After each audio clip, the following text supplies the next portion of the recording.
Morning, everybody, and welcome back to this, The Wizards of Wands.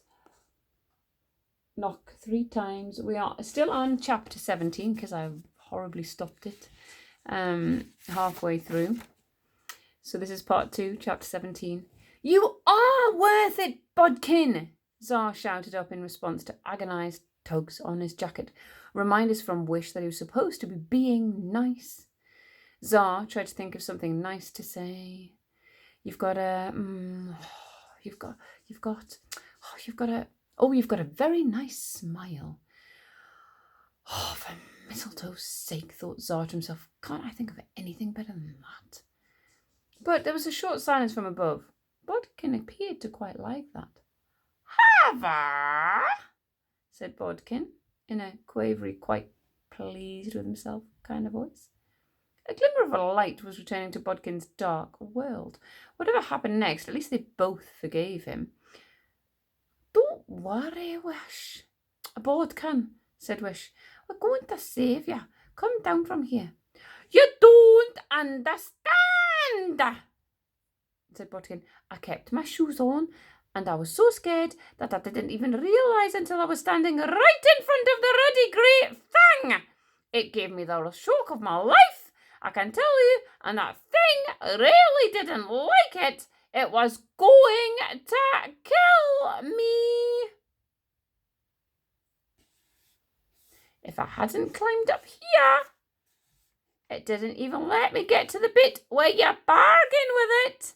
But I suggest you don't even try it, because I really don't think that thing is going to be reasoned with. Go back to Perdita. There has to be a better way than this. Oh. Bodkin broke off and pointed down towards the lake. It's coming back! Run away, guys, run away! What was that? Surfacing in the distant waters of the lake, like the back of a humpback whale, sending the curse bottles dancing and bobbing in the water.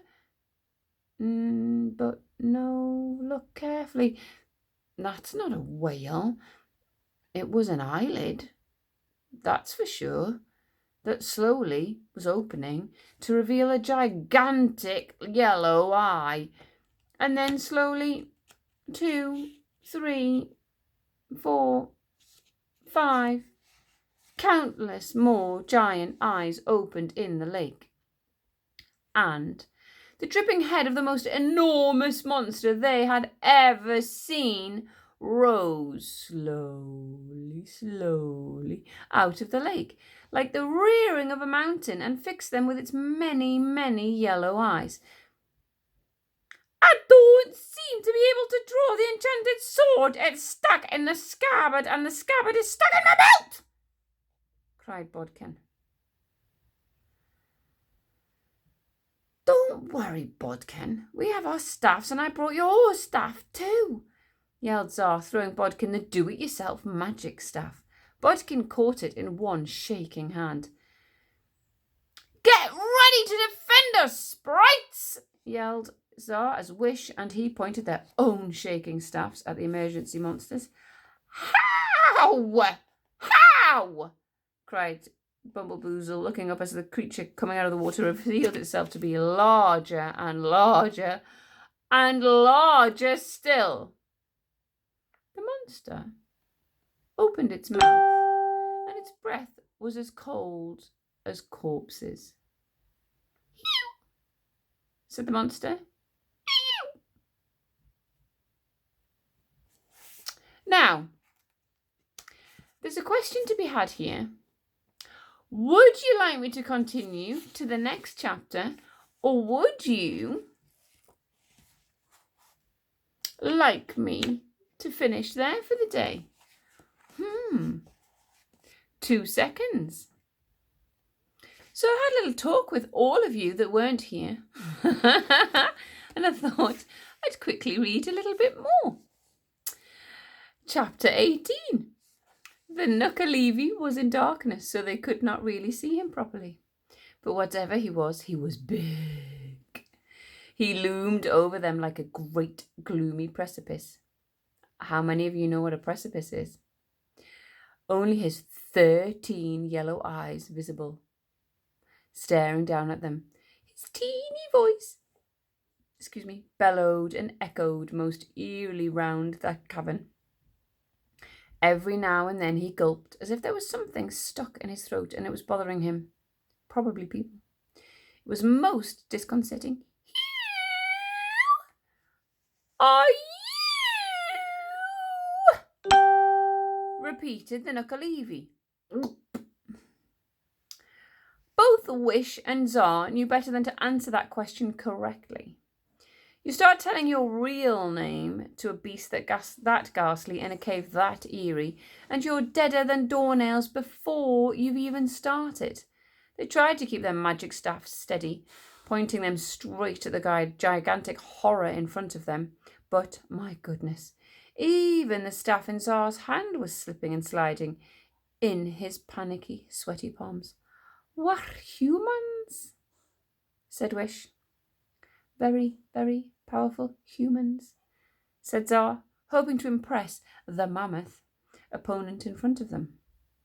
"We may look unimpressive, but we have magic, and magical swords, and magic eyes, and the girl here has more than one life, and everything, and we're here on a very important shadow quest."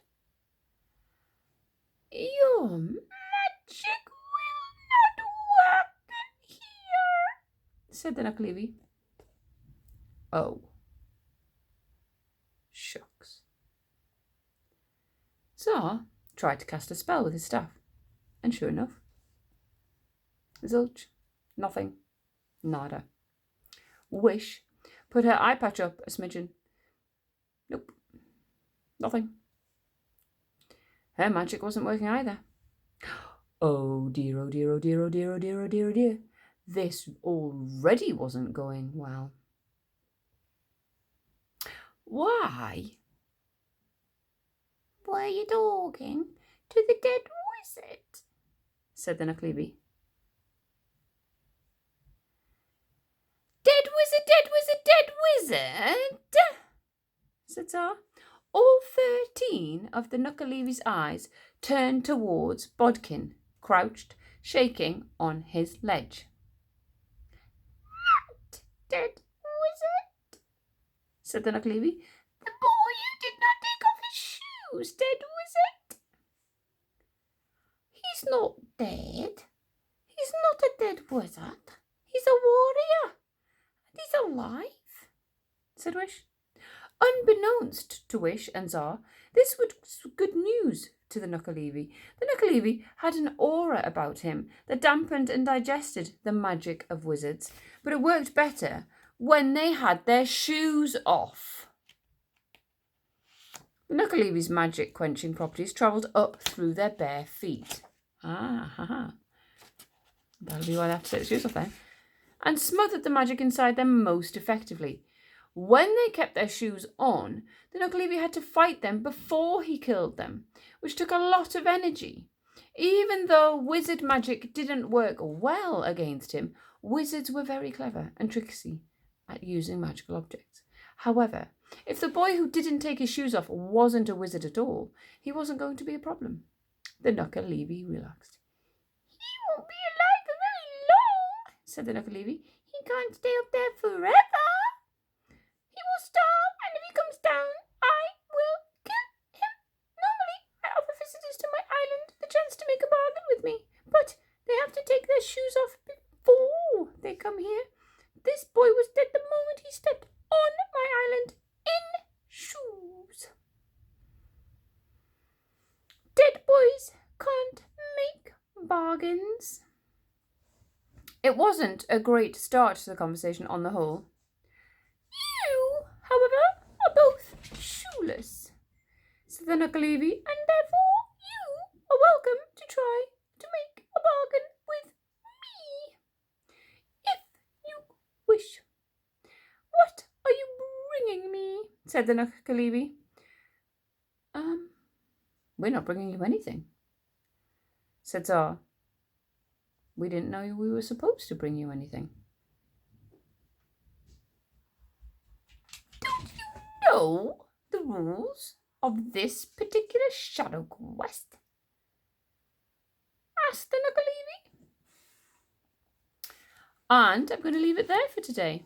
Partway through this chapter. I will see you tomorrow. Have a lovely, lovely day. Doing whatever it is you are doing today. I am going off because today's my birthday. So I'm going to celebrate that. Goodbye.